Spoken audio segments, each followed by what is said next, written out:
All right, here we go. Good evening, everybody who's watching. This is Mack Bolen, and I'm here with Rob Sherrill, and we're going to go ahead and do our normal. We'll start off with a recap, do a little bit of discussion, and then, of course, this is the postseason starting this weekend. So, Rob, what did we have starting off with 1A? Last week the Litchfield tournament was the big event, and the four top 10 teams, top 12 teams that were the headliners wound up being the headliners with Litchfield winning the tournament despite not having an champion. They had five in the finals. All five lost, but they had a great run, and I was happy to see them win. It should give them a lot of confidence going into the regional, where they're going to be in the same gym as Belleville Altoff, and that's going to be a real fight to the finish. And of course, we'll be talking about regionals later on. Yep. And Vandalia, which had five champs, was second. Orion was third, and Lena Winslow Stockton was fourth. Those teams were all really tightly bunched together in the top four spots. So that was really the big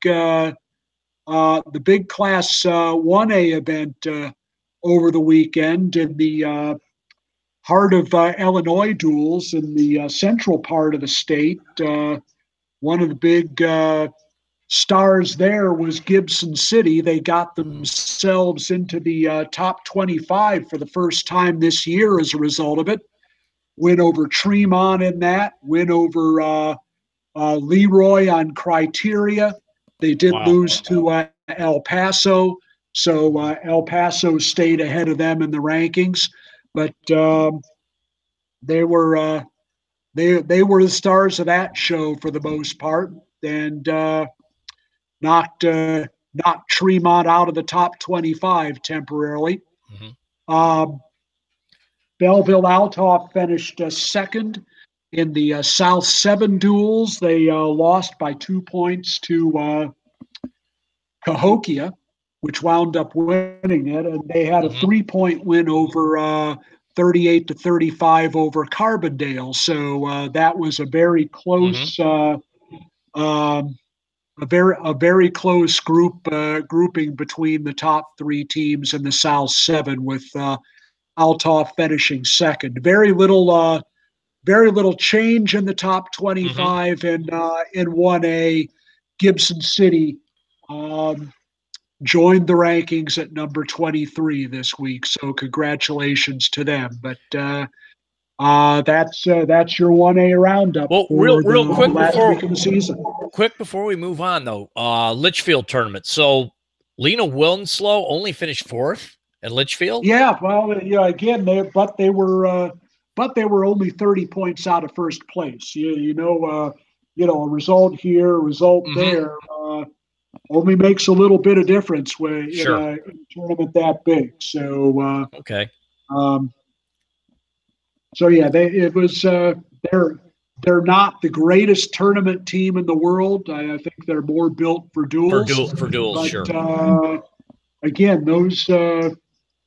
those top four teams are close enough so that if you wrestled this event 4 weeks in a row, you might end up with four different results.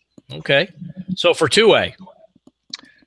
Well, for 2A, again, coming back to the South 7 duels, Cahokia, which got off to a real rough start this year. Yeah. Won that with a 5-0 record. With the close win over Altoff, they beat Carbondale pretty easily. And the big mover in the rankings was Oak Forest, which went up 10 spots to number 11. Nice. As a result of their title in the South Suburban tournament. Now it's still very close there between Oak Forest, Richards, and Lamont. They were all 1-1 against each other. Oak Forest beat Richards Richards beat Lamont and Lamont beat Oak Forest. So they're all right next to each other in the rankings, and all of them are in the same sectional. So we'll see how that shakes out there when we get to our team preview. Right. Grace Lake Central and Mount Zion, Carbondale and Mount Zion are new to the top 25 this week. Grace Lake Central had a big win over Antioch last Friday, 34-32, and that got them into the rankings at number 17. Carbondale is in at number 21 with their third place finish in the South 7, and Mount Zion with a win with a match that went down to the last match against Mattoon, got into the top 25 in the number 25 spot. So now the other big match at the top of the table was LaSalle Peru, surprisingly easy win over Dixon in that battle of unbeatens last week, 52-15. They are in the same regional. So LaSalle Peru has to be on their game in order to avoid becoming the latest team to finish the season undefeated and not make it into the dual team tournament. And they'll need to win their regional in order to do that. So again, something we'll leave for the regional previews later on. Sure. So in 3A, we had a lot of conference tournaments. We had a few. Yes, we had some conference tournaments. Glenbard North got back on top of the DuPage Valley, 275 to 238 over Wheaton North. Close, of course, between them all season. Sure. And of course, Wheaton North. Wheaton North, coached by a former Glenbard North wrestler, Travis Cherry. Absolutely. Little bit of a mild surprise at the mid-suburban with Prospect winning the title over Barrington, Conant, and Wheeling. That is, yes. They had a great Saturday run, which got them the title there. But again, only 13 points separating those top three teams. So it was quite a dogfight there. No new teams to the 3A rankings. Downers Grove South did move up a few spots with their win over Stagg, and Sandberg also a surprisingly easy win over Andrew, 64-9 last Friday. But Andrew holds on to a tie for 25th, which they share with Edwardsville this week. So that's kind of where we stand in 3A. There were no changes in the top 18. Prospect move was the biggest mover, up 4 spots to number 19 after their win in the mid-suburban league. And just to note before we get to the obviously big thing, a lot of conferences this weekend also there was freshman, sophomore, JV action. Some conferences do it, some don't. I applaud those that do it. I think it's a good thing, especially for JV wrestlers, sophomore wrestlers, freshman wrestlers, to have conference tournaments. Not hugely noteworthy, but it's good for them and it's good for the sport. Well, sure. I mean, there are still quite a few schools in the Chicago area that are maybe not with full teams necessarily, but are still supporting 4 levels. And that this week before the regional was the perfect time for the lower levels to have their conference tournaments, give the varsity an extra week off to prepare Right. for the regional, and maybe some of these guys at the lower levels will get promoted to the varsity for the regional, but most of them won't. So Right. this weekend was kind of their moment to shine. Okay, and so obviously the big event nationally we're talking, but it involves an Illinois team, Montini, took place in Pennsylvania. I think Kingston, right? At Wyoming Sem, where you had several Yep. of the top nationally up ranked teams. Up there in hard coal country. And it was a very big deal. And we supported our Broncos. I watched both duels, pulling for them the whole way. They lost a very, very tight match to Wyoming Sem, where they were down early, came back, came down to the 182-pound match.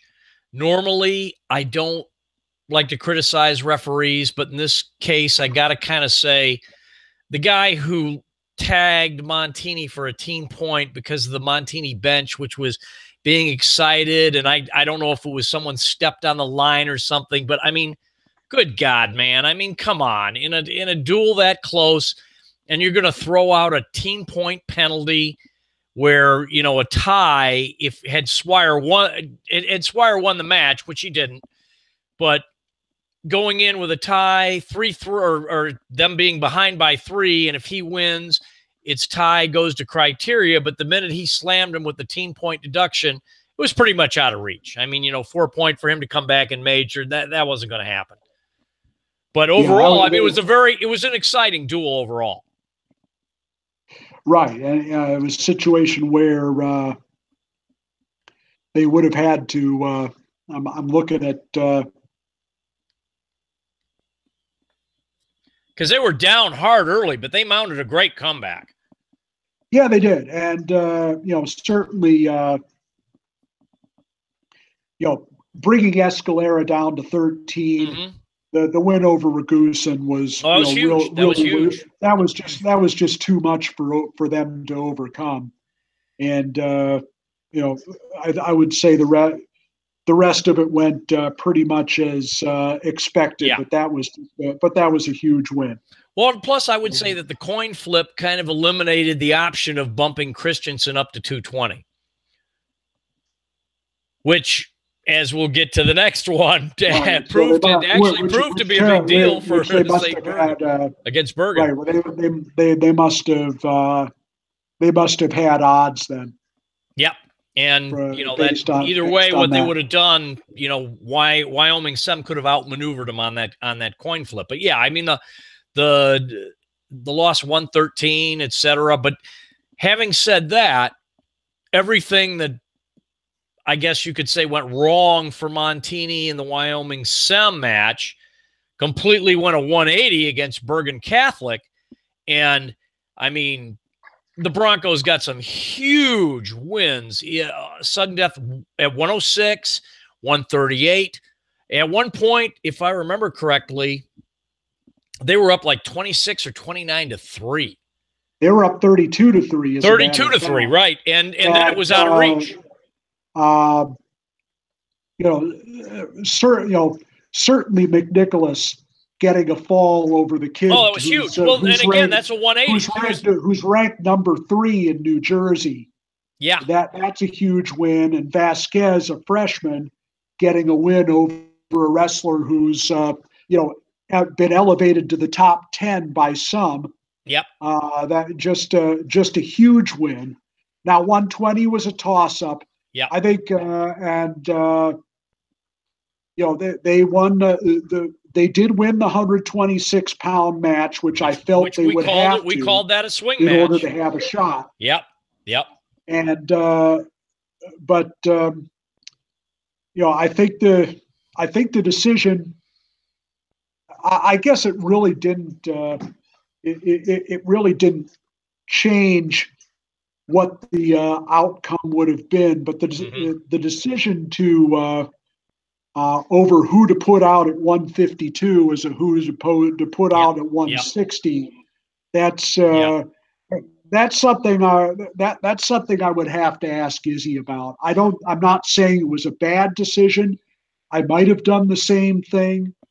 I would have thought that Ortiz could stay off his back against Angelo, but obviously he didn't. He got caught. So I mean, it was a close that match up really to the point he got on caught at 160. Well, here's the funny thing. Again, I come back to what I said. The two dual meets were 180 in the sense that the flip flop at 152 and 160 worked against Wyoming Sem, but backfired in the Bergen Catholic duel. Even though Ortiz, it backfired in the sense that they lost both. They lost both matches. The outcome might have been a little closer. Yeah, and they still, though. I mean, after those two matches, after the realistically after the win by Styles at 145, it was out of reach. As long as they didn't get Ortiz was in a close match. It was sort of out of reach. Bergen still could have won with 5 pins. Oh yeah, which is almost impossible. Because they would have needed 5 pins because Montini already had 8 wins by that time. Yeah, exactly. And Ortiz was in a tight match, and he just got caught in a headlock in a little bit out of position in an otherwise close match. But by the same token, Ragusin was losing in that duel and got a pin, which was huge in that duel meet. So everything that went wrong in the Wyoming Sem duel went right for them in the Bergen Catholic duel. And then after that came a lot of the rankings. Some people would say chaos. I saw already how Intermat and Flow Wrestling played out and put Blair Academy back on top. I looked at their logic, but now what is your breakdown on my breakdown is this. I'm like one of those two guys who, is a good friend of mine, and I have a lot of respect for what he does. Yeah. I do not consider what happened at the Beast of the East a win or a loss for either team because I mean, and here's my reasoning. One day, and this is a spoiler alert for the column in my next Win magazine, which is going to be run on probably on page 4 or 5. It's going to be not going to be in the back of the magazine like it usually is. But one day somebody is going to figure out a way to make a tournament like the Beast of the East a team against team event, but that way hasn't happened yet, and it's not going to and it's not going to be devised in your lifetime or mine. Nope. So, having said that, my logic for keeping Bergen Catholic at number 1 is this.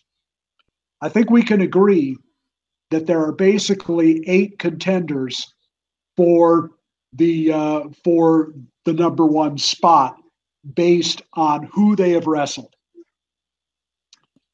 I'm including in that group Bergen Catholic, Blair, Wyoming Seminary, Montini, Graham, Buchanan, Lake Highland Prep, and St. Ed's. Those teams have all wrestled the schedule. Right. Either wrestled the schedule or they have placed high in the national events they have placed in. Bergen Catholic's record against the other 7 teams is 5-1.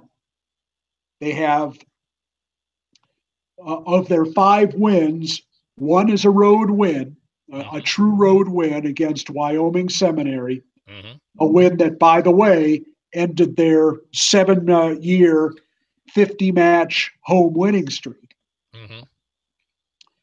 1 win at a neutral site, 3 wins at home, and again, you're expected to win your home matches. So, so those are not as not necessarily as high on the priority list, and a loss at a neutral site. to Montini. Blair's record against the same 7 teams is 4-1. They have a they have a their loss was on the road at Bergen Catholic. They have 3 neutral site wins and 1 home win, that coming over Wyoming Sem. Over Wyoming Sem, right? Sem's record is 2-2. They have their wins were both at home. They have a loss on the road and a loss at home. Montini's record is 2-1. They have 2 neutral site wins and a road loss. Graham's record is 1-0. It's a road win at St. Ed's. Buchanan is 1-2 to a neutral site win, a neutral site loss, and a road loss to Bergen Catholic. Yep. Lake Highland Prep is 0-3, 2 neutral site losses and a road loss. And St. Ed's is 0-5. Yep. 1 home loss, 1 road loss, and 3 neutral site 3 neutral site losses, right. So Bergen Catholic and Graham are the only teams on that list that have a true road win. Bergen Catholic's coming at Wyoming Sem, and Graham's coming at St. Ed's. So Bergen Catholic with 5 wins over the top 8, a 5-1 overall record, and the 1 road win gets the number 1 spot. Blair with a 4-1 record and the head-to-head loss to Bergen Catholic gets number 2. Wyoming Seminary and Montini with 2 wins against those 7 get the 3 and 4 spots. Wyoming Seminary has the head-to-head win and the finish at the Ironman ahead of Montini, so they get the number 3 spot. Now, the where that leaves me is, what do I do with Graham? They only have the 1 match against the top 7. I'm going to move at this point. I'm going to honor the Ironman finish. Move Graham up to number 3. Wyoming Seminary will be number 4, and Montini will be number 5. So you have the 2, 3, 4, and 5 spots going to the 4 teams that finished 1, 2, 3, and 4 in the Ironman. And for the most part, the dual meet head-to-heads support that finish. And then Buchanan will be 6th with their head-to-head win over Lake Highland. Lake Highland will be 7. St. Ed's will be number 8. And that's my and that's how those teams are going to sort themselves out for me. It's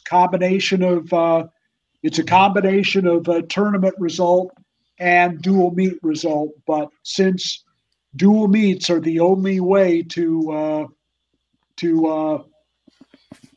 design a team versus team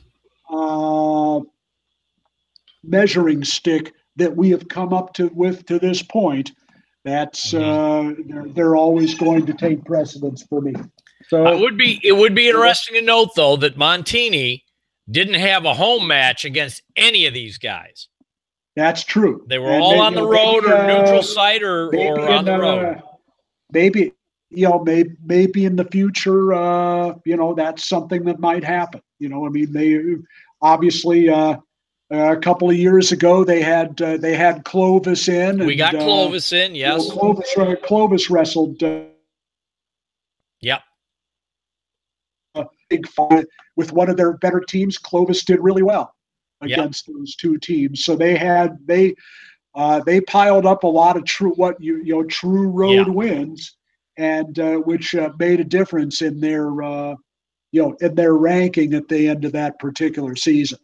Well, yeah, and obviously the Clovis duel was important to Park River Forest that year too. Sure, and again, that was something that helped Oak Park River Forest and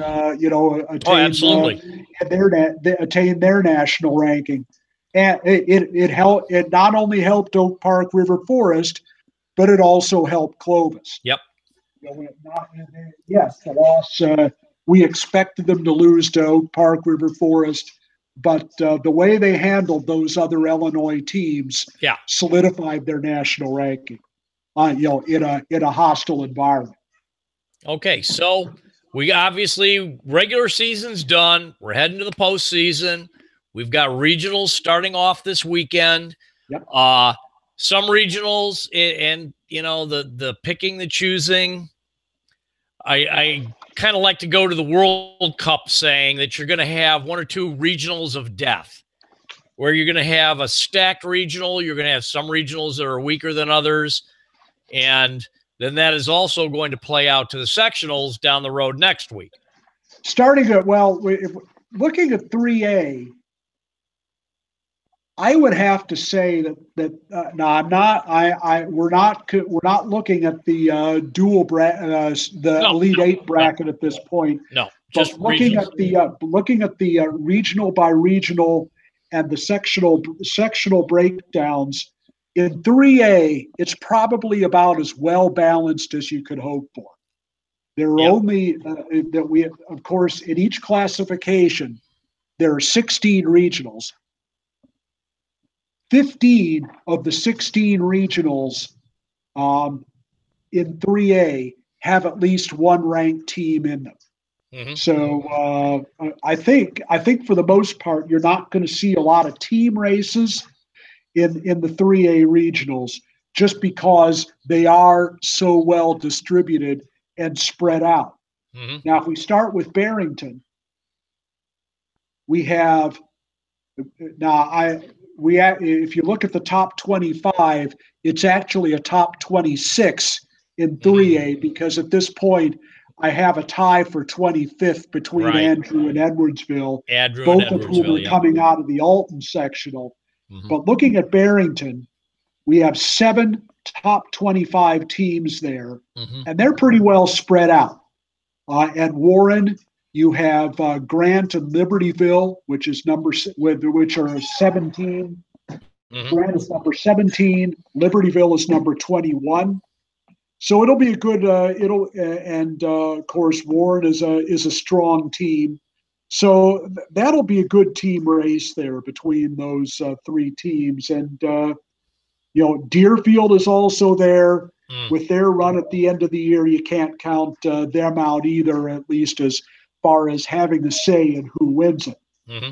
At Dundee Crown, Barrington is by far the best team there. I think Barrington, number 6, they're going to roll through that. Probably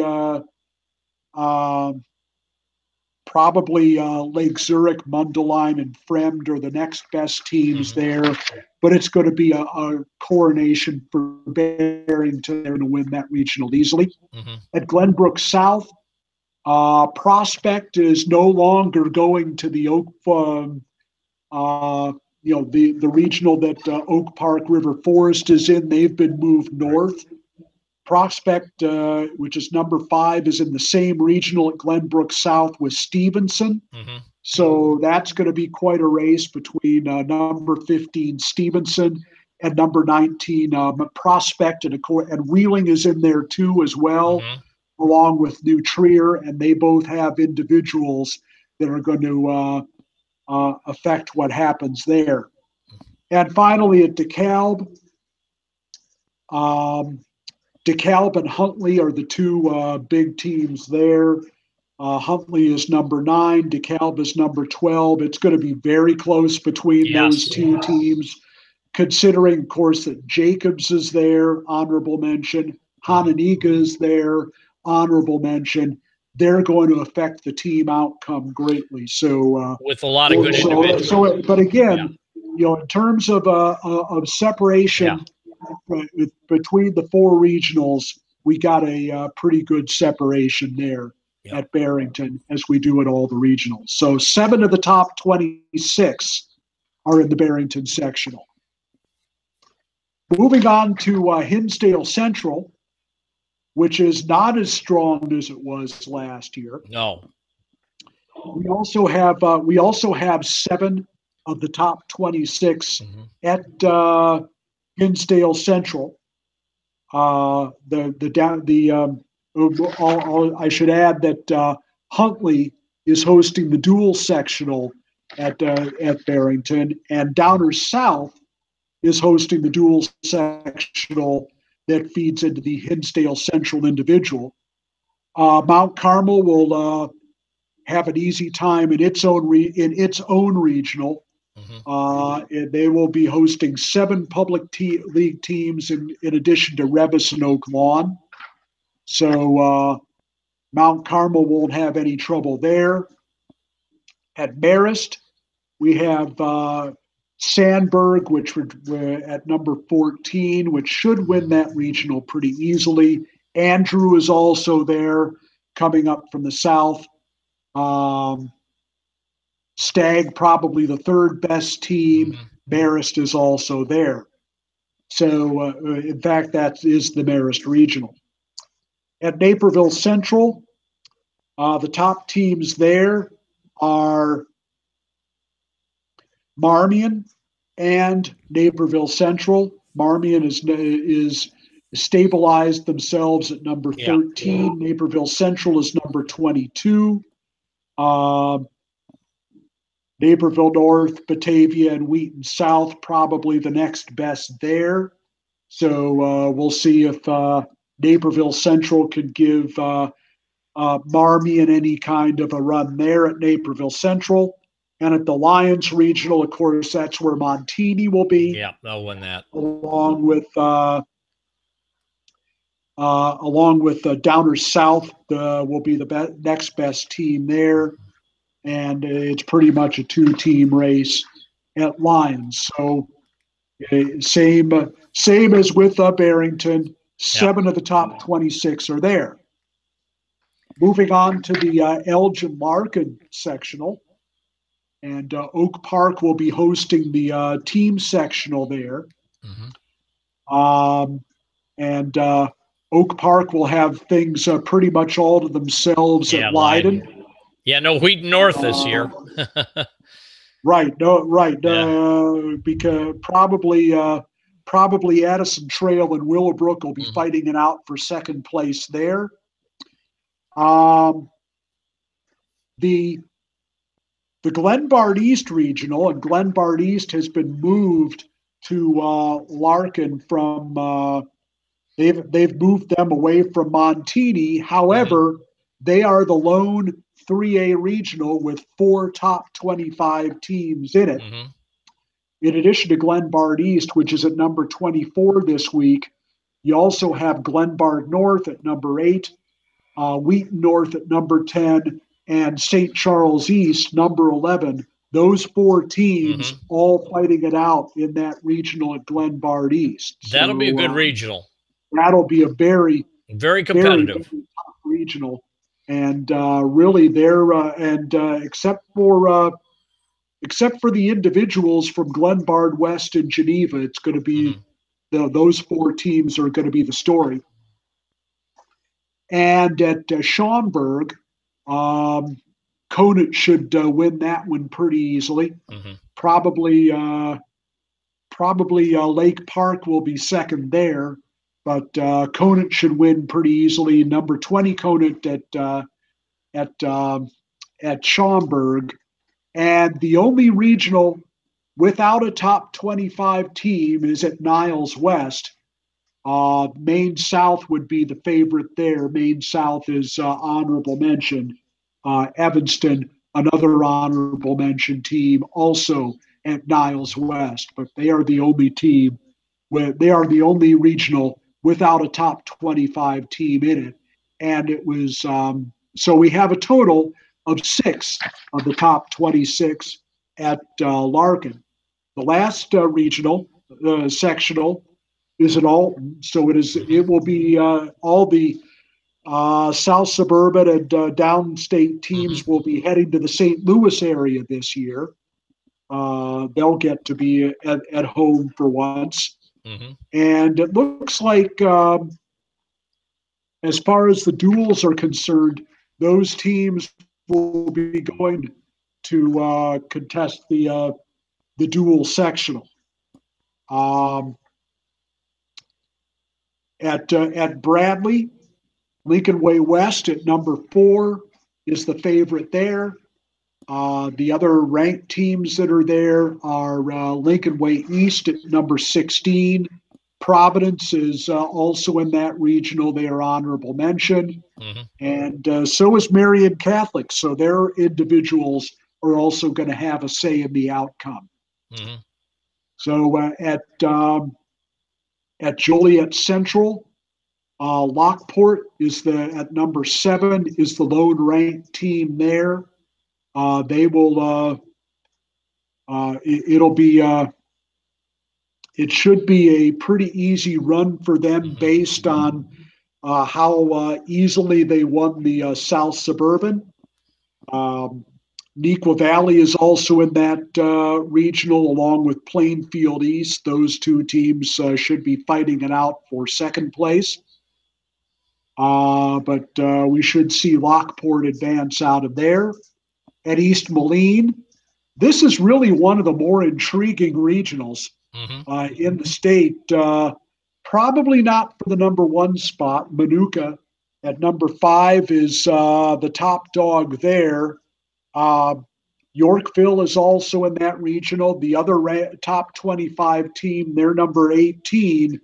But we also have in that regional Plainfield South, which was in the top 25 much of the year. Bolen, which is probably at their best right now, even though they're no longer top 25. And Oswego's individuals will also have a say in that outcome. So this regional has 5 teams that are honorable mention or better. So it's one of the most balanced regionals in the state at East Moline. And if you go to see that, that's a regional that very easily could come down to the finals if Manuka has some upsets in the semis. At Quincy, Edwardsville at number 25 should come out of there without any trouble. Collinsville and Belleville West will probably be fighting it out for second place there. So that's your rundown of 3A. And again, there is only one regional in the state, that one at Glenbard East, that has more than 2 top 25 teams in it. So the power is pretty evenly spread out in 3A, and that bodes well down the line as we get to our Elite Eight preview down the line. Down the road, yep. Now so in 2A, in 2A, once again, it's a little bit more clustered than 3A, not as clustered as 1A. We have a situation here. 1A is the brutal we one. We have one regional in 2A that has 4 top 25 teams in it, and we don't have a tie for 25th, so we have just 25. And we have 5 regionals that have 3 top 25 teams. So starting at the top of the state with the Grays Lake Central sectional, and the Fenton will be hosting the duels there. We have two regionals there that have 3 top 25 teams. One of them is Harvard, where Crystal Lake Central is the leader there. We also, but they're going to get a real battle, of course, from Marian Central Catholic, which is number 8, as well as Prairie Ridge and their individuals. Prairie Ridge is number 19. Harvard is also in this regional, as well as Woodstock North. Those 2 teams are in, and Johnsburg. Those 3 teams all in honorable mention. So that's a pretty That's a pretty competitive regional in Harvard. It'll be a good battle between Crystal Lake Central and Marion Central Catholic for the top spot there. The other one is at Antioch, where we have Antioch at number 14, Grayslake Central at number 17, and Wakanda, which made the state finals last year, at number 23. Those three top 25 teams all at Antioch, and they are pretty much the story there. Some individuals at Carmel, at Vernon Hills, and at Grayslake North, but that's pretty much a three-team race. At Fenwick, Fenton at number 24 is the leader there, and there aren't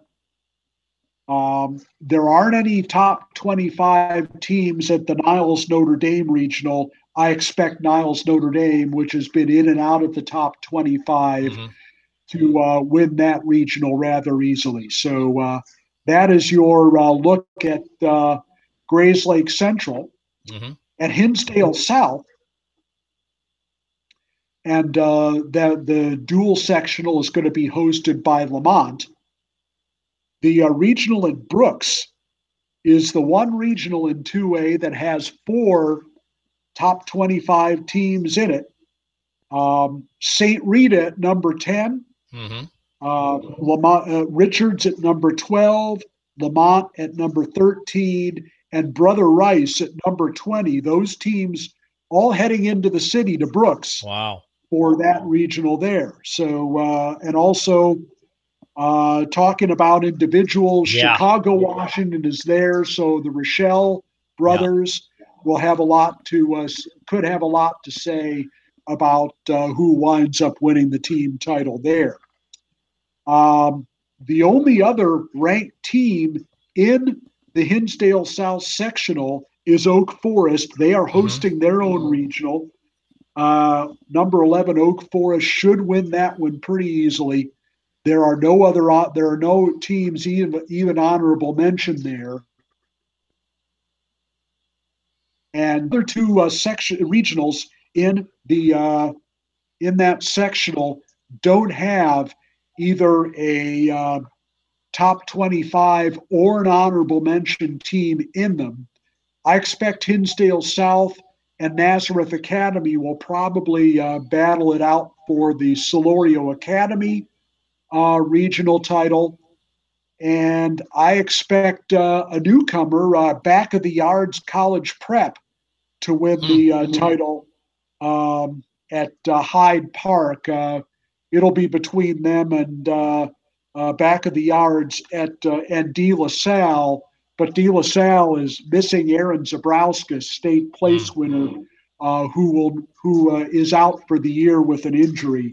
So I'm going to go out on a limb and pick Back of the Yards as a first-time sectional contestant there. Heading to the Sycamore sectional, which, as usual, is fairly well stacked. Yeah. Although they do only have 7 of the top 25 teams there. They have 2 regionals with 3 top 25 teams, and the one that they're both noteworthy at Metamora.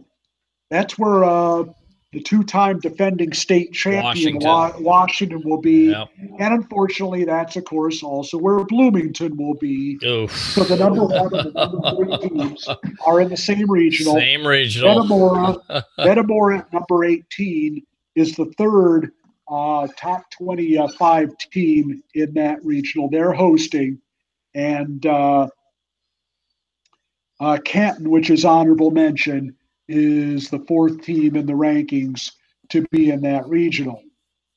The other one is at Rock Falls, where, as we mentioned before, LaSalle, Peru, Dixon, and number 7 Geneseo all in the same regional. So 4, 5, and 7 all going to Rock Falls, in addition to Rock Falls, and Sterling, which are honorable mention.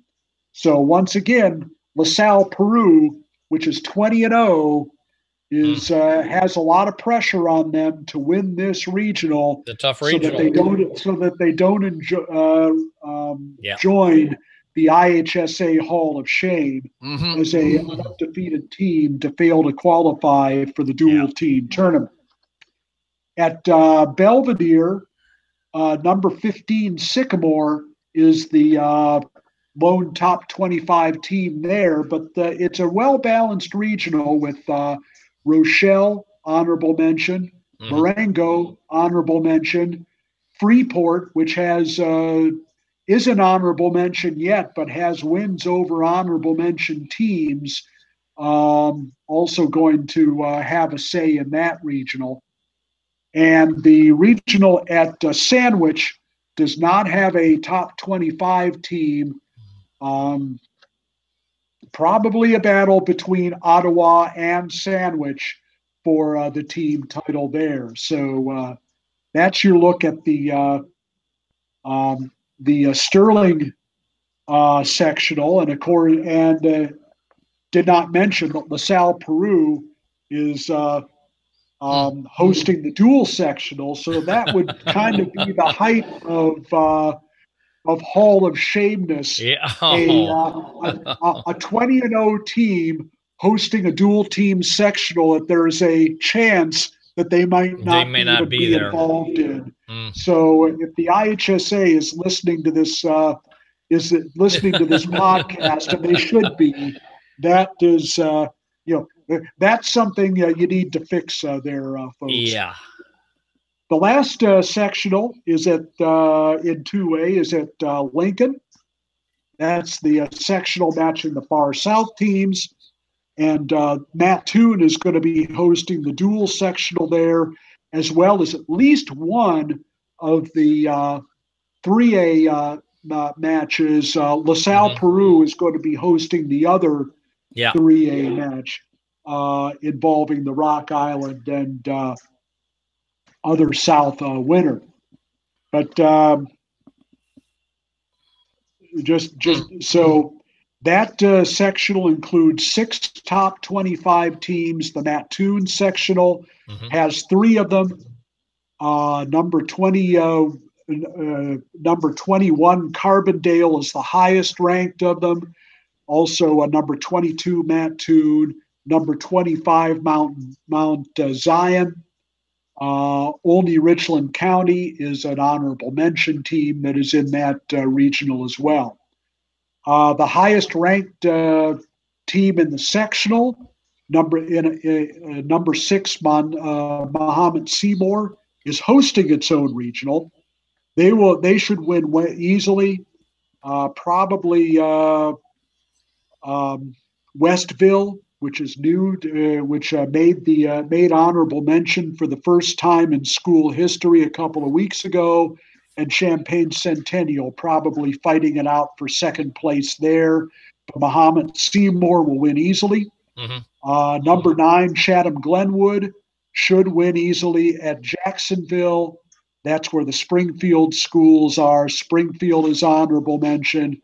Lanphier and Lincoln also in the running there. And at Mascoutah, Cahokia, number 16 is the one ranked team there. And given the fact that they've won 3 tournaments this year, they should win that one pretty easily.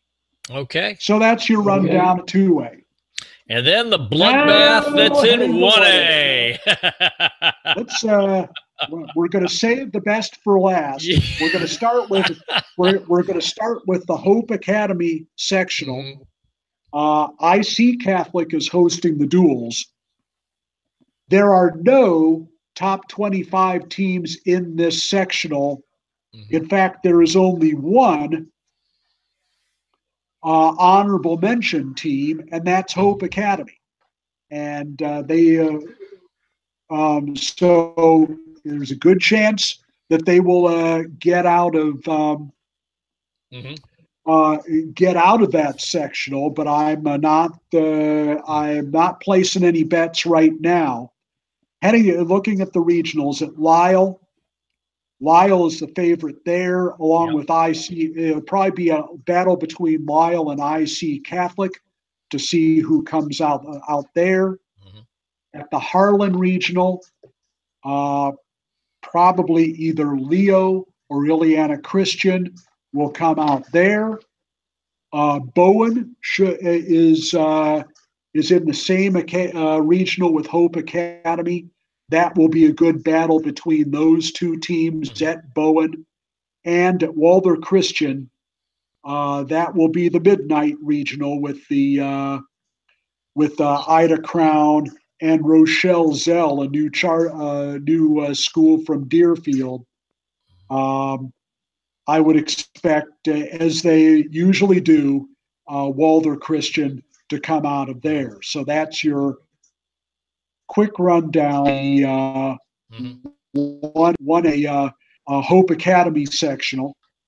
Moving on over to Oregon, which is hosting the sectional and northwest part of the state.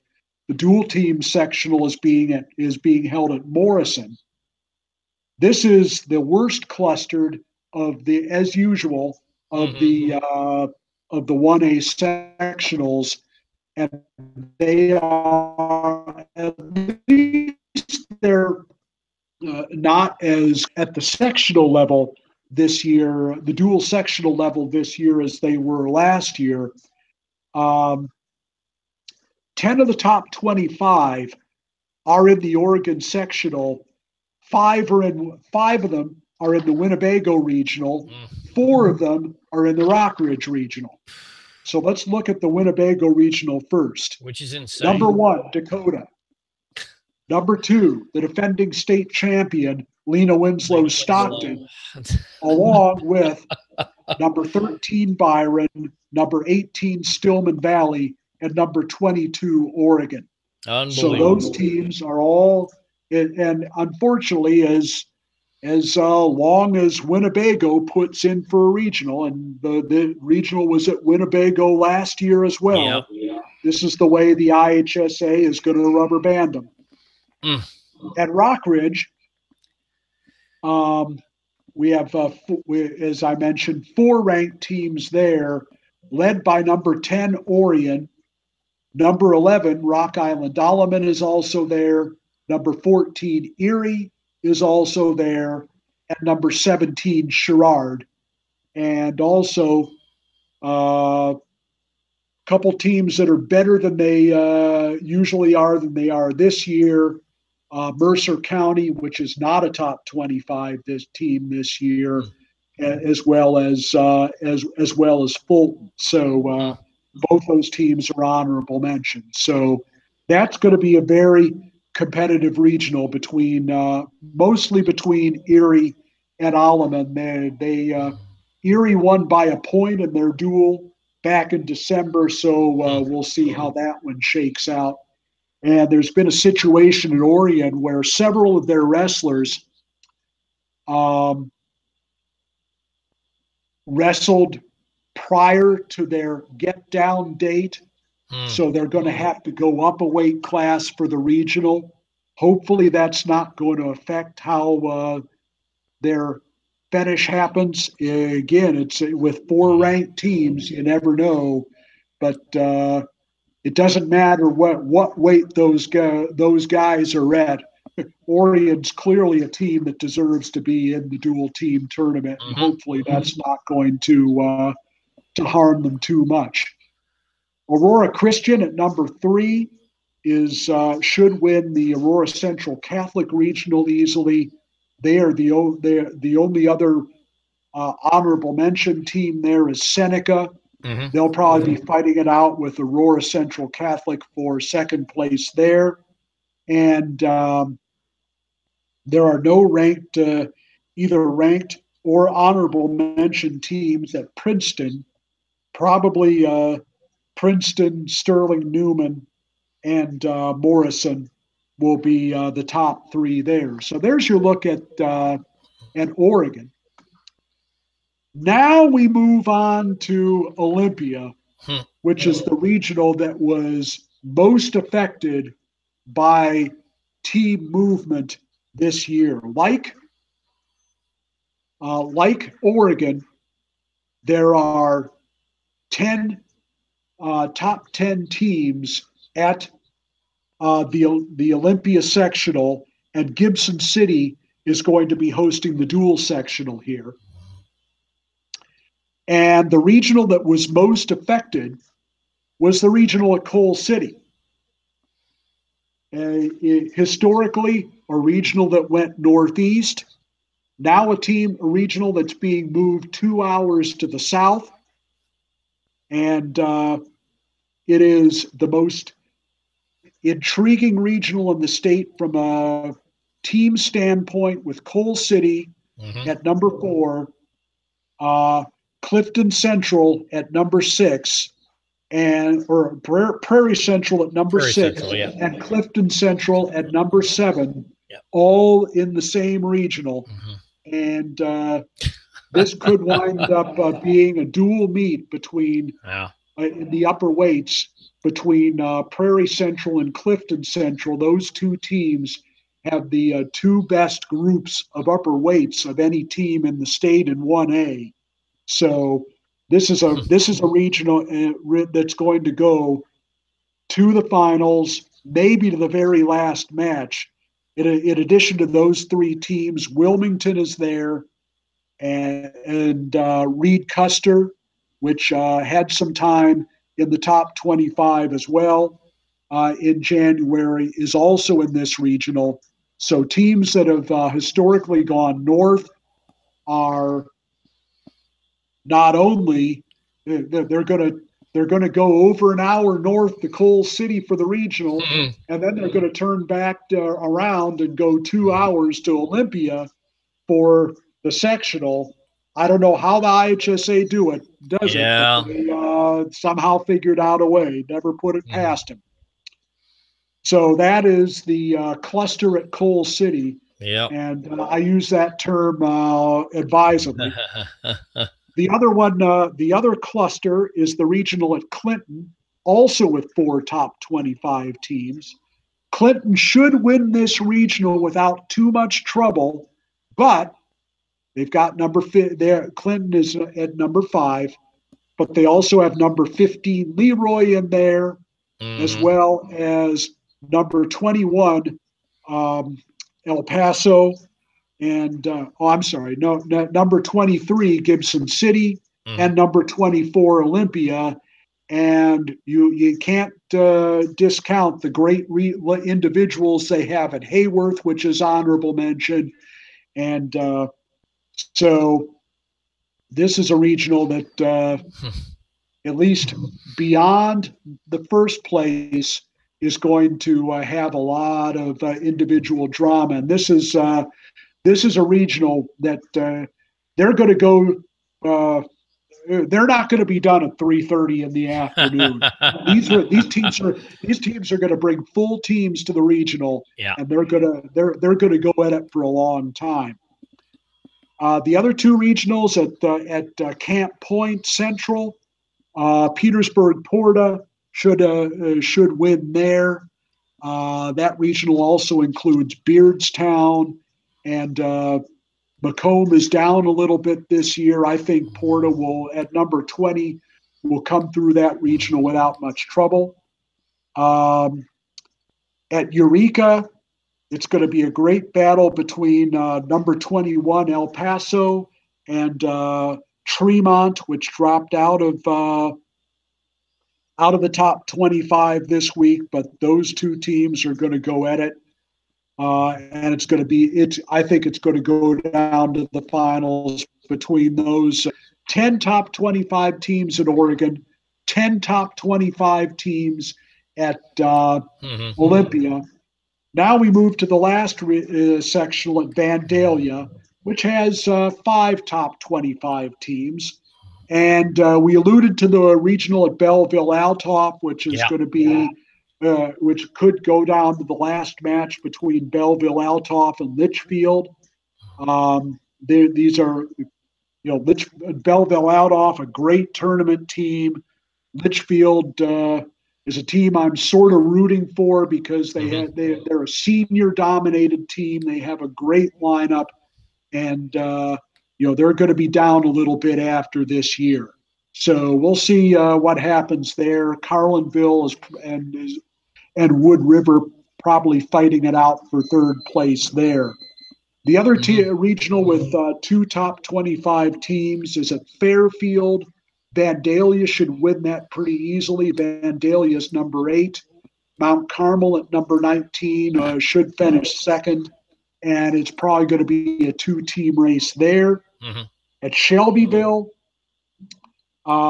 this will be a good battle. Monticello at number 16 should win it. They're going to get a good battle from Oakwood, which is honorable mention, Tolono Unity, which is honorable mention, and Auburn, which is honorable mention. So that'll be a good race there. We have there are no ranked teams at Carterville. I would expect it to be between Murfreesboro and Harrisburg for the team title there. So that's your rundown of 1A. They're going to be 1A is going to be the classification where more good teams are left at home and not even getting a chance to be in the dual team tournament than either of the other two classifications, and I feel bad for them because I've I agree. It's brutal. 1A is sort of my adopted stepchild over the last few years, and I always try to take care of them the best I can, and unfortunately, it's out of my hands this year. So there's your regional preview, and it'll be fun to look at sectionals next week. Well, to go back to what you were saying about 1A again, basically you have 3 regionals in 1A that comprise most of the top 15. 17 top 25 teams are in 4 regionals. It's brutal. That's how badly 1A is clustered. That is brutal. I mean, the Winnebago regional alone should be enough for somebody to take a look and say, "Hey, come on, what the hell are we doing here?" I'm sort of throwing out both Winnebago and Coal City as being 2 regionals that fit in that category. All the ones with 4 do, but certainly those. It's insane. Coal City was kind of put together on the fly, and they were almost trying to eliminate as many teams as possible when they made that assignment. And so I feel bad for those teams. It's brutal. It's just brutal. But it's going to be a great regional. And it'll be a great regional. But it's unfortunate that you have so much talent in 2 regionals in Class A, just absolutely stacked. We'll be talking about this in future podcasts. Absolutely. But this is what happens, and most states don't do this. When you use the individual regional as a selection tool for teams for a dual state tournament, you can't do it, and no amount of attempts to try and quote unquote air quotes here fix the regional is going to fix the problem. Unfortunately, we'll talk about this, but you have to have dual origination because that's what every other state is doing, except for us in Wisconsin. Yep. All right, folks, that was the breakdown. A lot to digest, I understand. Obviously, next podcast, we'll talk about the regional results, preview the sectionals, and as we move on, we'll get closer to state and follow it all the way up. We're in the postseason now, so regular season's done. Now it's move on or go home for the most part. Individual series and dual team state. Again, this is Mack Bolen. I'm here with Rob, Sherrill, and hopefully, again, if everything works out, we'll be down there for the Class 3A individual tournament on Comcast Sportsnet. Always enjoy doing that. Hope you enjoyed this. welcome your feedback, your comments, anything maybe you want to hear more about. Please, by all means, comment, message. I'm always open to the viewers and the people watching this. Remember, this is also automatically archived on YouTube. You can always watch it at any time after the fact. So, again, Mack Bolen, I'm here with Rob Sherrill. Have a good night.